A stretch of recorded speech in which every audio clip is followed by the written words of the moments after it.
Here is the effective training on Football Manager 2026. So you're going to go over to training under the squad tab. And in FM 2026, the coding is not very different from FM 2024. So in this video, we're going to cover your training schedules. We're also going to look at the individual training. We're going to look at units and of course training intensity because that's important. We'll look at mentoring groups and your coaching assignments and also the club facilities. Now, there are a lot of things you need to know about Football Manager 2026 when it comes to training. They kind of moved the code. So what happened is that they didn't really write a new code for Football Manager 2026. So it's pretty much what we know from version 24. So in this video, you can look at the panel and you can see what you have for your training schedule every single week. We have a game coming up against Feyenoord. But in case you want to change something, just go ahead and click one of it. And once you go ahead and click it, you can go ahead and choose whether you want to do general training or attacking or overall training. You can see every other training that you normally know that you would normally select. So I'm going to go ahead and select attacking here because I want my team to attack a bit more. This is going to help us when we're training. And in case you want to change any other thing, you can do it over here in this setting. You can see all the attributes that training goes on to fix. Go ahead and click confirm. And in case you want to go ahead and change any other one, you can see that I've already changed one for attacking. And every other thing that you have during the week, you can see attacking patient, chance creation, also your rest schedules. You can see it on the left panel here where you can go ahead and select which one you want to change. But because I've already altered, or the week has already started, I can't really alter that one. But I can go ahead and change this one here for possession. And you can see all the other styles that you can go ahead and choose whether you want to work on attacking, physical, technical training, balance training, or even set pieces. You can go ahead and choose one. I'm going to select balance for this scenario. And then going to go ahead and then click confirm just to be sure that I have everything the way it's supposed to be. Now, if you want to go ahead and change what your team does in training on every single day, all you have to do is go into the tile here. Currently, I have a game coming up against Manchester City. You just have to go ahead and change. Just click one of the tiles. It's going to take you to the options here where you can go ahead and choose what you want. Now, currently it's set to chance creation, but I don't want that to be chance creation. You can see here that we're under the technical option. If I go ahead and click this option here, it's going to bring a drop down menu for you. And because I'm coming up against Manchester City, I want my team to be slightly more defensive. So I'm just going to go into the tactical preset and then ask my team to do a defensive shadow play focus. So that's going to change our primary focus to a defensive shadow play. Now for the second option, I want it to be a slightly more attacking option. So you can go ahead and click that option. You can see we are set to defending engaged. But I'm going to want that to be my team that is going to maybe defend from the front for kind of like forcing a press. So I'm going to go ahead and select defend from the front. So you can see that is an attacking focus, defending from the front, and go ahead and click OK. So you now have defending shadow play and defending from the front. That is how you can go about changing the daily routines of what your team does. If you want to go ahead and change the entire week, what you have to do is to go into the possession tab here. For example, just go over to the left panel here. We currently have it set to possession. If you go ahead and click this possession option here, it's going to show you all the other options. You can see that's currently set to training style. This is going to allow you to change the entire week and what the team does, just choosing a preset and what it does. So you can see training style. I'm just going to go ahead and select training style here. You can change from training style instead of doing the weekly training style to go to pick either big game scenario, for example. You can go to scenario big match preparation. You can also see the preseason settings and of course tactical settings. But because Man City to me is like a big game, I'm just going to leave it to the big game preparation for Man City. Go ahead and click confirm. For the big game routines, oh, I noticed that that's actually for a game where we have 2 game weeks. So we can go ahead and change that. That's not for the City one. So go over to scenario. And then go over to tactical style. Under tactical style, maybe you can choose something that is related to what we're doing, vertical tiki-taka. You can see that the game automatically chooses vertical tiki-taka for 2 matches. Since we have 2 matches coming up, go ahead and click confirm. It's going to adjust the training automatically for 2 matches instead of giving you a confusing vertical tiki-taka which doesn't consider that you have 2 games. So it's kind of new in Football Manager 2026 that way, that the schedule kind of automatically adjusts itself to understand that you have 2 games coming up. What I'm yet to figure out is the training styles, but in case you want to go ahead and change a training style, just go ahead and click like vertical tiki-taka here, for example. Just go ahead and click that. You can see all the other training styles like route 1, gege pressing, tiki-taka.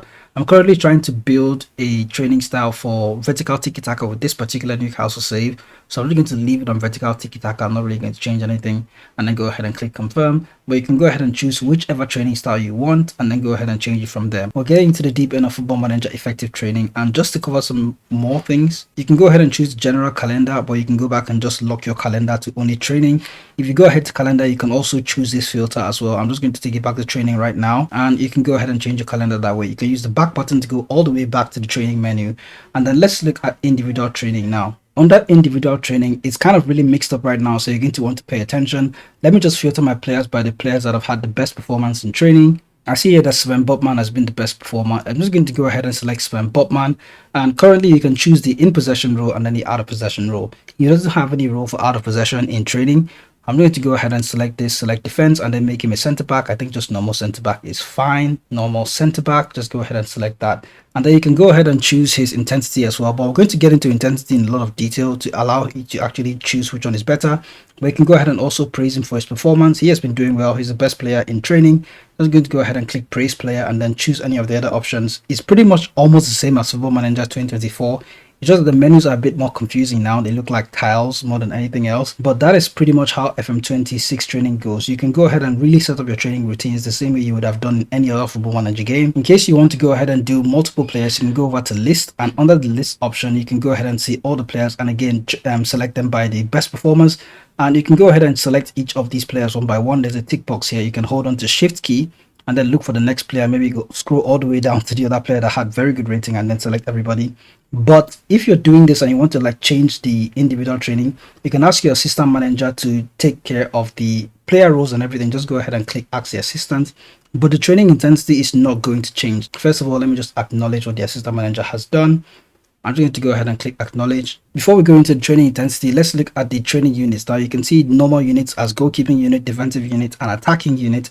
Everybody is in their position. You can go ahead and filter it by individual units, either attacking or defending or goalkeeping unit, and you can go ahead and try to select each of those players as well in case you want to make changes to them or move them to different units. You can look at the players that are in the defensive unit and also the players that are in the goalkeeping unit. Now I'm back to the training in. Now for mentoring groups, you can go ahead and ask your assistant to do one, or you can create one by yourself.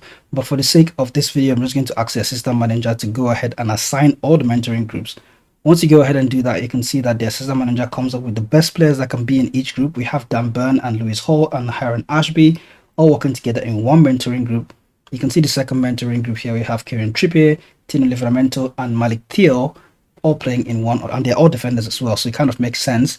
There's a third group here that has Jacob Murphy as the leader, Louis Smiley also in there, and then mentoring group 4 has Joe Willock as the leader, Voltamada. This doesn't really make sense, so you can go ahead and change the groups if you want, but let me just go ahead and acknowledge what Tyndall has done, and then we can move on to the next item. Now in case you're lost, let's go back to squad, and under the squad column, go back to training, and we're back there. Now under training, we have to look at the intensity. I think it's really important at this point. Under training, you can find the intensity next. If you just scroll all the way up here, you can see intensity. Now this is where you can go ahead and choose how your players are going to train automatically. Now remember that we couldn't really set who does what or with what intensity even by selecting everybody, but here you can actually go ahead and do that. So to look at intensity, for me, I like to just use the normal routine that I feel is most effective in Football Manager, because the coding hasn't really changed, so I expect that players are going to behave the same way.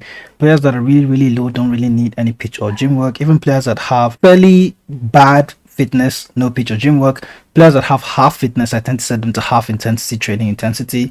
And of course, players that are fairly fit, I tend to switch them or leave them on normal intensity. Then fully fit players all tend to operate with double intensity. And you notice that it doesn't actually change anything for most of the players when they're individual settings. You see, you have to go back and assign this to an automatic setting. And in order to do that on Football Manager, you have to go back to the individual training. And in this one, you can try to select all the players at once, but you have to switch to the list option and then go ahead and choose the players. Like currently, I'm going to just select Sven Botman and then try to press Ctrl A. It didn't really work there, and then try to scroll all the way down to the very last person. Once you have every single player selected, you can try to do it normally like this, automatic. You can notice that it doesn't really change anything. If you go ahead and set everyone to automatic, it's still doing it one by one. So what you're going to have to do in this case is to go ahead and select the player. Go ahead and select the player that you want to do the intensity for. Go ahead and try to change it. You're going to notice that it still does the same thing. So in order to fix this problem, you have to go ahead and select the player first of all, and then go ahead all the way to the very last player that you want to select. Go ahead and pick that one, and then right click on empty space, and then go over to training. Under training, go ahead to set training intensity, set it to automatic. Once you have that, every single player's training intensity is going to be set automatically to what you have as your training preset intensity. That's where you can go about setting the intensity. And for coaches, in this sense, we're just going to try to get the best coaches that are doing the right jobs. If you go to the bottom panel here, you're going to see that you want every single player to have, or every single coach to be working on average or light intensity. I'm going to ask the assistant manager to try and flatten everything out. So he goes ahead to fix everything, changing it from heavy to everyone having either average or light. Now you can see Graham Jones here. He's currently taking care of our attacking technical. And if you look at his coaching attribute, he's very good at attacking. He's also very good at technical coaching and tactical coaching. So that is the guy that you want to be taking care of, attacking technical. So you go ahead and look at all the other coaches and what they're doing. Make sure that the right coaches are doing the right jobs and not having a random person that is not good enough coaching a routine that he's not supposed to be good enough. You can see Graham Jones over here. Very good attacking, very good technical. And I noticed in FM26 we don't really get numbers anymore. What we get are these attributes based on either very attacking or very good or competent or unsuitable, and it's kind of based on the number count as well. If I get the detail about that, I'm going to let you know. But so far so good. This is how you can go about setting your Football Manager 2026 training. So here's Newcastle's training facilities. It's kind of the last thing we can go ahead and look at. We can see that we have excellent training, coaching, and youth facilities are also great. Everything is looking good in the squad. Everything is looking good in the team. So you want to have good training and good youth facilities. You can go ahead and ask the board to increase this or bring in a new one, but I feel that happens over time in the save anyway. You can't just do it at the beginning of your save. You may not really have the credibility to do that. So that is how you can go about setting up the effective training for Football Manager 2026.